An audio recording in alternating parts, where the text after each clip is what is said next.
They said the curse wasn't carved on walls. It lived in the deserts of silence, in the way the wind paused before dusk. Dr. Elias Ward had no patience for curses. He trusted paperwork, brushes, and steady hands. Yet the deeper his team dug into the valley, the more the air seemed to lean forward, listening. The rumor was simple: a forgotten prince, buried in a minor tomb, unrecorded by earlier expeditions. Elias promised his donors pottery and fragments, nothing more. But the workers grew uneasy when the prince's name was spoken. A foreman muttered, "Some doors remember," and refused to meet Elias's eye. On the fourth week, they found the Sealand oval of clay, marked with falcon and reed, untouched. Rana, Elias's assistant, whispered, "If this chamber is whole, we'll be the first eyes here since the last torch." When the stones were eased away, the valley exhaled. Dust rose sharp and bitter, and the tomb revealed itself.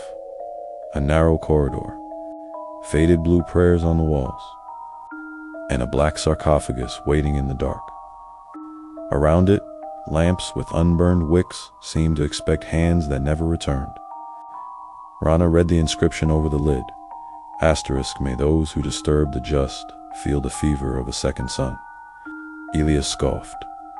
Poetry, a Mason drama, yet his lamp trembled on the carved face of the prince, whose eyes seemed too large, whose mouth seemed too sad. Strange things followed. A grad student, Tom, collapsed with sudden illness, his blood test spiking like something trapped inside him. The radio failed. Elias dreamed of names whispered above the tomb. Rana burned with fever, muttering words she could not translate. The workers refused to enter, claiming to hear bees behind the walls. A visiting archaeologist offered a warning. Some are reputation, some curses are poison, but there are curses that are mirrors. They do not hate you, they need you.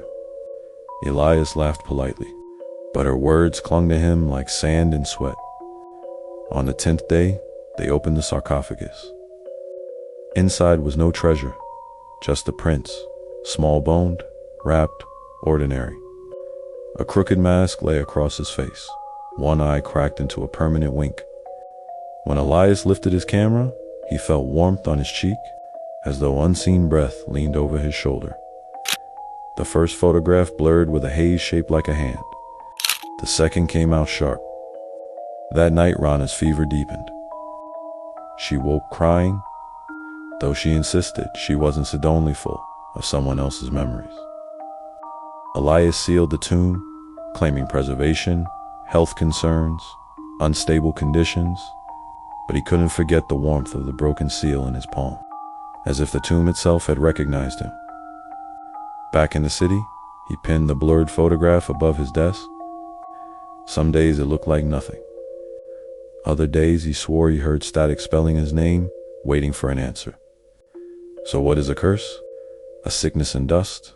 A story retold? Or the silent insistence of the dead that their rest is not yours to take?